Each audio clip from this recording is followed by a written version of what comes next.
Maxwell is a singer-songwriter, record producer, and even actor. And last night I had the wonderful opportunity of seeing him perform at the sold-out Olympia in Montreal. Now, as great as Maxwell is at all those things, one of the things he doesn't have on his resume is the fact that he's probably very much influential for the making of babies. Not his own, but other people's babies. Because I think Maxwell's one of those artists where if you put his music on, like the song by Marvin Gaye says, let's get it on. Now, he's one of those singers that just has this deep appreciation for women. And he doesn't sing about, misogynistic things, and he's not disrespectful. He just has a true love and appreciation for women. Let me give you a little snippet of some of his lyrics here. Gonna take you in the room, sugar. Lock you up and love you for days. We gonna be rockin', baby, till the cops come knockin'. Or how about this? I can be anything you want me to be. I just want to love you. Show you exactly what you mean to me. Honey, let me love you. And last but not least, fortunate to have you, girl. I'm so glad you're in my world. Just as sure as the sky is blue, I bless the day that I found you. When Maxwell, all of about 42, 43 years old, walked out onto the stage last night, after waiting for about an hour or so for the show to start, an hour and a half I should say, people didn't care. People absolutely lost their minds because you were seeing a guy who's been in this music business for 20 years. Now, through the course of that 20 years, he's only released 6 albums, but he himself will say he only wants to release something that's good. So I appreciate that.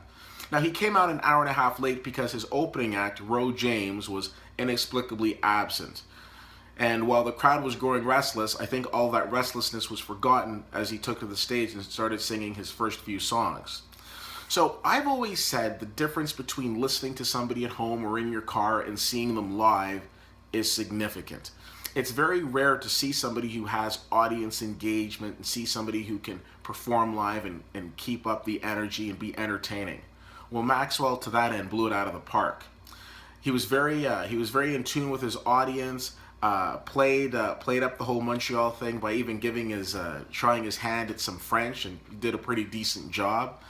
And in a world where you can get kicked out of a show for taking a picture, it wasn't uncommon to see people running up to the stage and taking selfies with him, and he was more than happy to oblige. Showing that we're in the digital age, he even took some time to take some shots of the crowd so he could add it on to his Snapchat. I really enjoyed this show. I thought Maxwell did a phenomenal job by doing hits like This Woman's Work to his new hit, Lake by the Ocean, and ending with probably his greatest song, Pretty Wings. This was such a great show and such a great venue to see it in. He mentioned the fact that he opened the Essence Festival in New Orleans last week, and he was playing at a sold-out Superdome, and he says, I'm playing and I can't see anybody, but the great thing about this venue is he can see people's faces. That was probably a good or a bad thing, because every time he'd point at somebody, they'd absolutely lose their minds, forget they were with somebody, and run to the stage just trying to touch them. That's power. What I think is also powerful is being able to be as successful as he's been in the music industry for as long as he's been in the music industry. 20 years and still relevant and still putting out music that people want to hear is no small feat.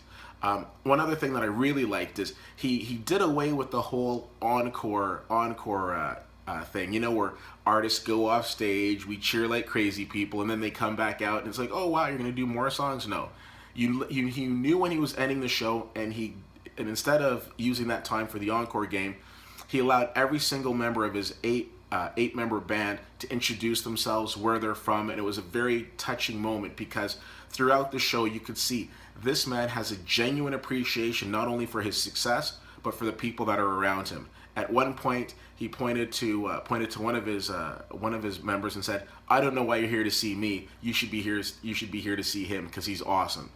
And I agree. One other thing that Maxwell did towards the end, he said, "Hey, I was a dishwasher. I worked in a movie theater. I've done a bunch of things. We're all the same." If only more people had that sentiment. This was a phenomenal show. I know it's going to Toronto tonight, July the 5th. If you have the opportunity of getting to see the show, you will not be disappointed. I give the show an A. It was fantastic. It was better than I thought that it would be, because I wasn't sure what the live performance was going to be like. the live performance was awesome. And I'm pretty sure if we check in 9 months, there's going to be a spike in babies in Montreal. My name is Keith. As always, you can check me out on CFL_fan on Twitter, Facebook.com/WittyWhittier and WittyWhittier.com. I appreciate you checking out this review. And if you don't get a chance to check out Maxwell's concert, at least go and get his new CD, "blackSUMMERS'night." It is phenomenal. I really enjoyed it, just like I've enjoyed so much of his music. And I'm going to throw in his set list in the comments below as well. Thanks so much for checking this out, and we'll talk to you soon. Bye.